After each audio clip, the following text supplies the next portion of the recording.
For some, the MCU isn't as reliable as it used to be, so they might be a little bit hesitant going into Guardians of the Galaxy Volume 3. That, and we have the dreaded curse of the trilogy, with the third movie usually dropping the ball in a big way. So the question today is, did James Gunn get it right? Is Guardians of the Galaxy Volume 3 worthy of the name? Or does it fall in line with some of those other horrible trilogy films? I'm going to talk about it right now in a spoiler-free review. Let's begin.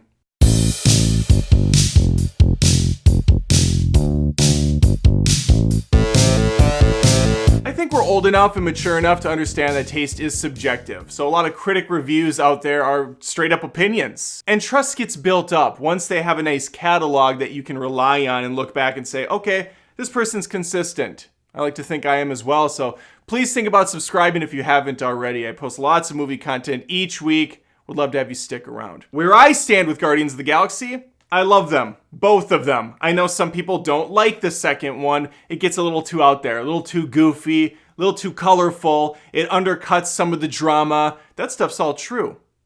I just happen to like most of those criticisms outside of the undercutting the drama. I do agree sometimes it was a bit much. But ultimately, these movies are about the characters. We have a lot of different characters with a lot of different baggage to overcome. Every single movie, they grow more and more. Sometimes they even fall backwards, which is what we see here with Peter Quill's character. He's grieving over the loss of Gamora in this film. We have Gamora in here, but she's a very different Gamora than we saw in the past films. Groot's growing up.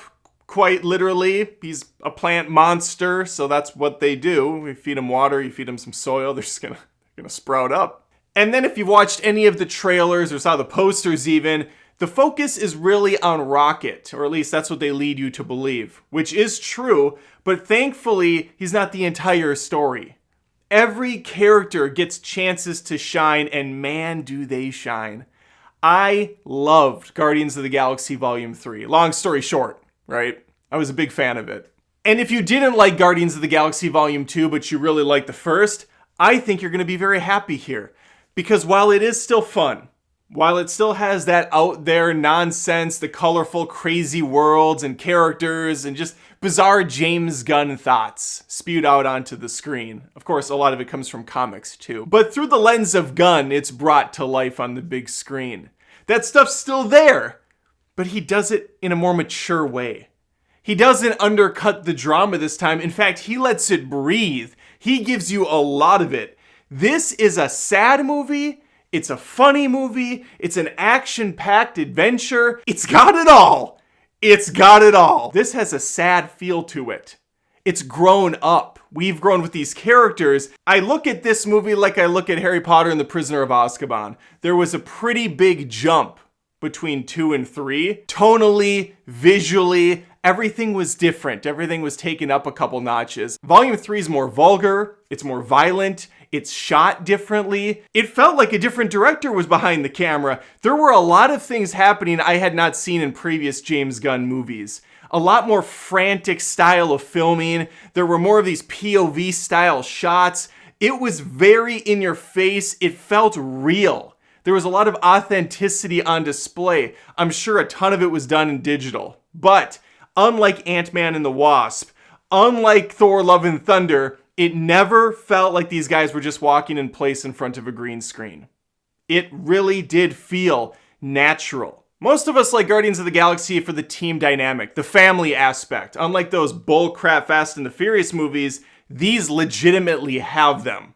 These really do feel like a cohesive family with natural, organic dialogue. They're poking fun at each other, taking shots, embracing in the next scene, setting each other up for failure, setting each other up for success. It's all here. And Gunn has this amazing ability to jump from humorous sections of a film to drama to back again. At one moment, it feels like you're watching a good old-fashioned Guardians 2 sequence, but then you're whisked away into a dark, gritty Disney drama with animal critters that you're not sure are going to survive to the next scene. Couple things people always want to know. If you have kids, should you bring them? I think 9 and up is probably pretty safe. There are some more aggressive sequences in this one for sure. They really push the PG-13 with both the vulgar stuff, some of the animal things. There's some torture, and it's all, it's CG creatures, but still, that's tough for some kids to watch. Tread lightly with the kids on this one. Even if they saw the previous two Guardians, this one is more aggressive. Like I said, Harry Potter 2 to Harry Potter 3. As far as the end credit scenes, there are two of them. One's at the way end. I don't think it's worth sitting around for, but if you like this stuff, obviously just stick around because it is there. But first one's solid, second one, whatever. Ever since Endgame, I've been incredibly let down by the MCU. Thankfully, I'm a movie fan, not just an MCU fan, so there's lots of movies out there for me to go to outside of the Disney crap. That said, I was really hopeful Guardians would be good.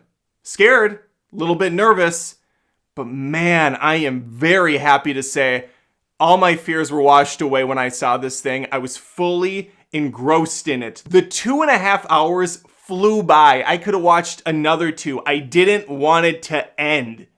And that's a testament to a great film. Usually I throw a fit if a movie's over an hour 45. Like, I don't want it. I can't be here that long. I didn't want to leave the theater because I love these characters so much. And when I look at some of the most successful, competent trilogies as a whole, Back to the Future, Star Wars, the OG trilogy, Lord of the Rings, this is right up there with them. James Gunn was 3 for 3 for me. Hopefully it's the same for you. Tell me if you saw the movie already or if you're planning on it. Leave a comment below. Please throw me a like and subscribe if you're new here. Would love to have you stick around. And hopefully I see you next time.